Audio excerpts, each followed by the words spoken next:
Conference realignment is getting crazy. We've got teams going all over the place. Let's dive into it. This morning, breaking news, we have Oregon and Washington joining the other Pac-12 teams that are leaving to the Big Ten. They join USC and UCLA, right? Those teams were already moving over to the Big Ten. It's funny to call it the Big Ten because it's going to be like the Big 20 here by the end of the day. But huge news, even bigger, I would say, than the Oklahoma and Texas move into the SEC. That was crazy. Let's go through. ESPN has a great article that we're going to kind of walk through a little bit to talk about and keep track of all of this, but even they haven't caught up on all of the information. So let me pull this article up here. So what the heck is happening? Who's playing in what? ACC is pretty much staying pat. There's not a lot of rumors. Notre Dame already has that 5-game per season for their football, and then their other sports are all full members of the ACC. But the Big Ten having big moves, right? UCLA, USC, but then this morning, Oregon and Washington joined the Pac, moving over there. And this is where it got crazy, because as soon as that happened, we all wondered, okay, what's happening to the Pac-12 then? Because Colorado's already going to the Big 12.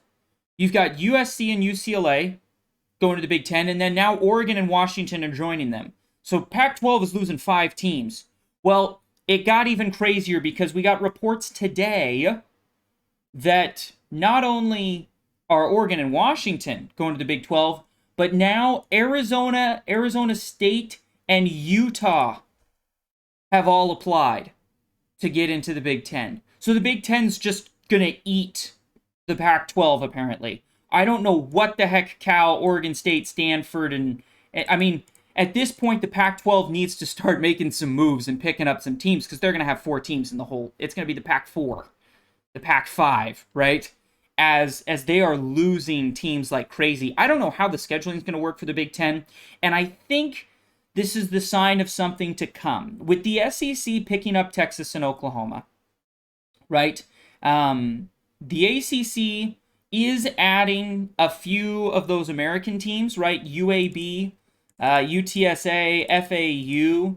That's the AAC is pulling in those teams. I think I said ACC. AAC is pulling in them to kind of replace the Houston, UCF, and Cincinnati leaving, right? And so you've got those teams all going to the Big 12. The Big 12 lost Oklahoma and Texas, and that was kind of the big start of all this conference realignment. They pick up those 2 teams, and the Big 12 immediately kind of reloads by adding in BYU, Cincinnati, Houston, UCF. I think all of these are very logical, and then they pick up Colorado. Colorado decides to come in. Now, they won't be in there till 2024. A lot of these moves are 2024. This upcoming season, yes, you'll see BYU, Cincinnati, but you'll also still see Texas and Oklahoma there in the Big 12. But they're gone, right? They will be gone in 2024, and that's when Colorado will also join. So big moves there. But I think what's happening here is the Pac-12 is in serious trouble. They're not going to have enough teams to fill out a schedule. Like I don't know what they're going to do.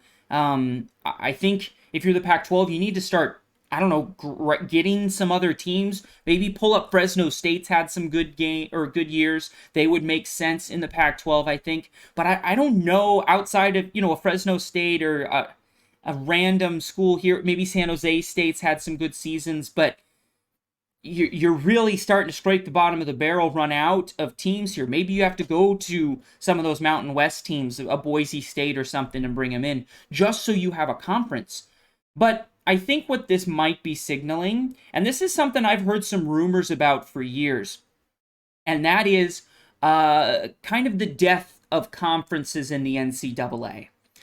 It's interesting how much power the conferences have in NCAA athletics, especially in football. With the advent and this kind of creation of the NIL, with that being a thing now, it's a reality for teams to manage. The NCAA is going to need to step in and start kind of It's the wild, wild west right now in the NIL. NCAA is going to have to eventually, in the next couple of years, step in and put some rules on, when can you offer people money?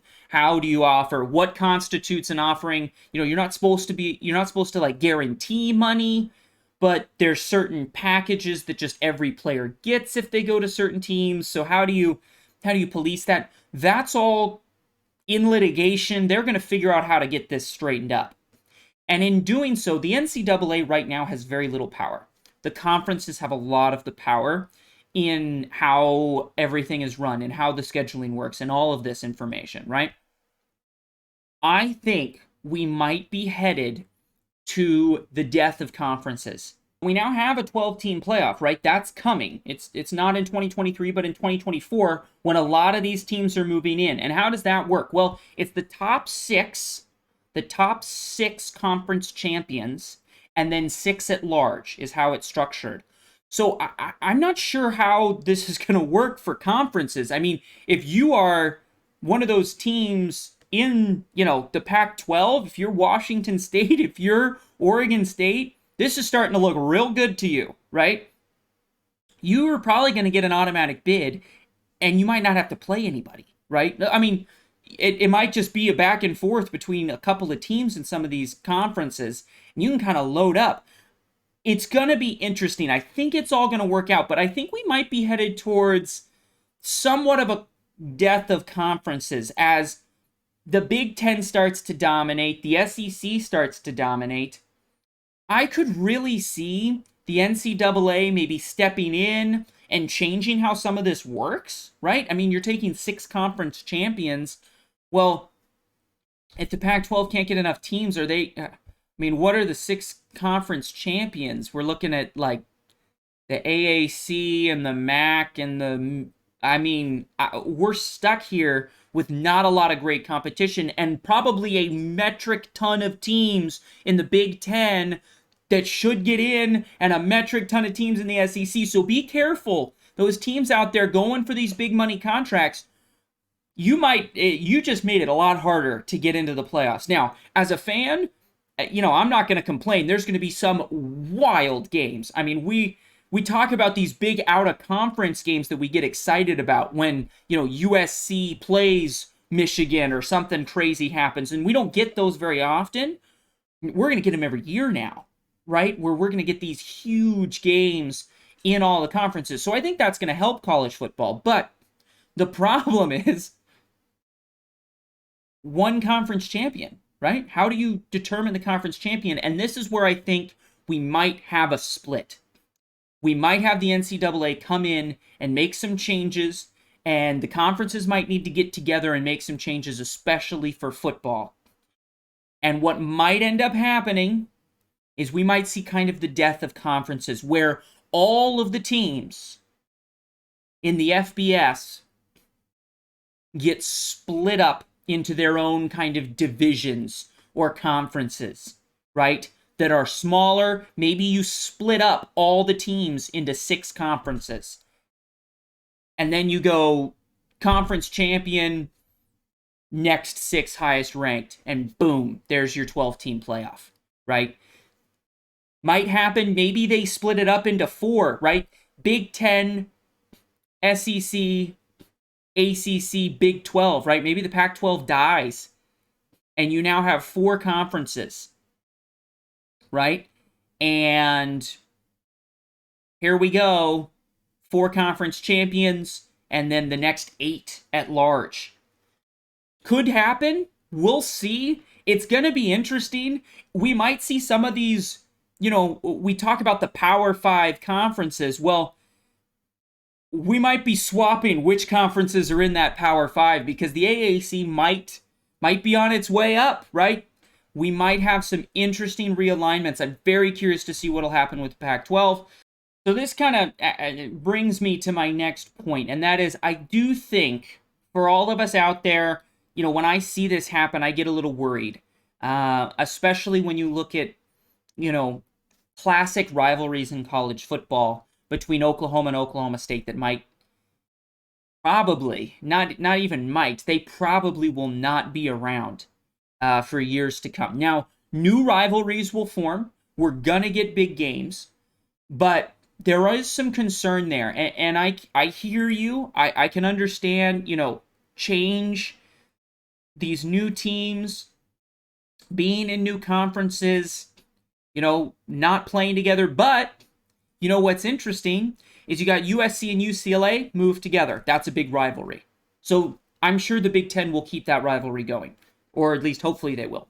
Oregon Washington actually has a bit of a rivalry. Now we got that. Now we're losing Washington State. And that's something that these conferences are going to have to really look into. I mean, the Big Ten is no longer 10 teams. Look at this. They got 18 teams. I mean, are these 9-team divisions? You only play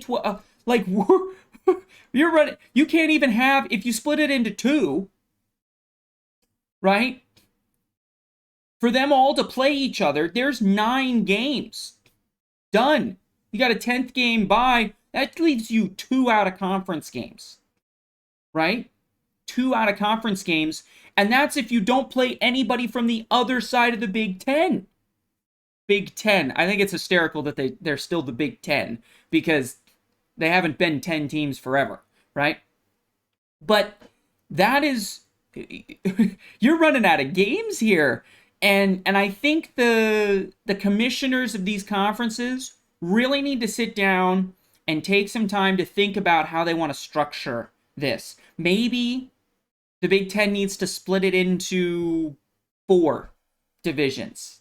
That way you can have some you can still obviously schedule mostly Big Ten games in conference games, but that way you get a little more wiggle room with scheduling some out of conference games. Maybe let Washington State still be a thing. Oregon State still be a thing. Those are big rivalries, and the Big Ten is now this nationwide conference, and really it's the only one. SEC is not every single time zone yet. Big Ten is, right? The Big Ten is. It now has this West Coast presence all the way to the East Coast. And so, with that in mind, I think it's important to keep some of these rivalries and keep some of these in-state games, right? College football, the fans of college football, it is still smaller than the NFL. But one of the reasons college football is still so popular and has such a passionate fan base, I would argue that college football fans are way more passionate than NFL fans, okay? The student bodies, right? And this has always been my concern with these really overarching, games. And these games that are across these huge time zone gaps. You gotta think about how are we getting the student body to these games, because that is what makes college football special. It's the students. You go to class with these people. Now, the star players, maybe you don't interact with them much, but most of the time you got roommates and you're studying for classes and you're doing stuff with the student body. That's why the student body is so passionate about it. You got alumni coming back. If you are an Oregon student and you want to go to Oregon games because you're passionate about football, you want to be a fan, it's gonna get tough to get across the country to Ohio, to Michigan, into Indiana, right? This is, let's say you play Maryland. You gotta fly literally across the country to get to Baltimore to play Maryland. And that's gonna be tough, right? And it's the same for those Midwest teams. It's difficult to get across the country consistently as a college student to watch those games. If you go to Michigan before, conference realignment, Northwestern's not that far. Maryland's not as far. Purdue, Penn State. Yes, you're going to have to fly or drive a long ways, right? But To get to Oregon, that's a whole nother drive. Like, you can't just drive that. You have to fly, right? Michigan, oh, you want to get over to Minnesota? Yeah, it's a long drive, but you can do it, right? You take a weekend, pile your buddies in the car, y'all road trip out there. Same with Oregon fans going to USC. That's a long drive, right? I've done it before. That's a long drive, but it still is drivable, and it still is drivable. You pile your buddies in, you spend, a weekend, or you get out of classes on Fridays earlier. You don't have classes on Fridays, or maybe you don't have classes on Mondays. You get to go down, spend, the weekend for that game. And that's really the furthest you're having to go. Maybe out to Colorado, right, would be also really far. Probably not driving to Colorado, but that's like your one time maybe you fly, right? Or maybe you just don't show up. And that's what I'm afraid of. We got to make sure we don't have empty stands. I know USC versus Michigan is going to have people packed in. But it used to have people packed in for a game like that because it was rare. And so you just had fans, they're like, whoa, we're playing Michigan this year. Let's all go, right? And they planned for, years sometimes in advance to say, hey, we're going to go to that game. Just like the Notre Dame game, they're playing Navy in Ireland. I'm sure that stadium's going to be packed. But it's packed because there's a bunch of people that are flying out that have saved up money for years, and this is their big vacation, right? Expecting fans to travel every single week for that kind of distance is going to be difficult. Now, if the Big Ten does what I'm kind of hoping they do and split it into 4, now we can keep UCLA, USC, Oregon, Washington. We can kind of keep all of those West Coast teams together. It's just the Western division of the Big Ten, right? It's like the NFL. You got the NFC or the AFC. 16 teams. It's turning into very much an NFC, AFC in the NFL, right? The Big Ten, you got to treat it as a big conference, right? NFL breaks it up into 4 divisions, each conference. And then geographically moves them around. That's what you're going to have to do. I'm hoping they go with that 4 divisions, right? Have a Western division of the Big Ten, a Central division of the Big Ten, right? An Eastern division of the Big Ten. That, I think, is going to make the most sense and probably the best way to structure it. But that's where I think we might start leaning into this. It's not as much the conference, it's now divisions, and we may turn into Big Ten, SEC. Everybody in the ACC goes to the SEC. Big 12 kind of splits between the two. But I don't think that's ever going to happen because of the money involved that these conferences make. TV deals and all of that. You have, Pac-12 network. You got the ACC network. These are big money makers, right? But we may be headed in that direction. As these conferences get too large, you're going to have some issues. And we might have to split it up, and who knows what's going to happen with that playoff, right? Right now, it's the 6 conference champions and the 6 best at large. Where it goes from there, I really don't know. If these conferences start to get so large, we may turn into, hey, the Pac-12 is gone. We're just going to take the top 4 conference champions and then a bunch of at-large teams. We'll see. Let me know in the comments what you think. Do you think this is going to ruin college football? I think we're going to be okay. It all seems to work out in the end, but definitely some concerns, and I understand the pain if you are, a West Coast kid like I am. I love the Pac-12, but it's not going to be the same. Definitely losing all of the teams, basically. I mean, the Pac-12, what we're looking at here, especially if the next 3 teams, we're looking at a Pac-12 that is Cal, Oregon State, Stanford, Washington State.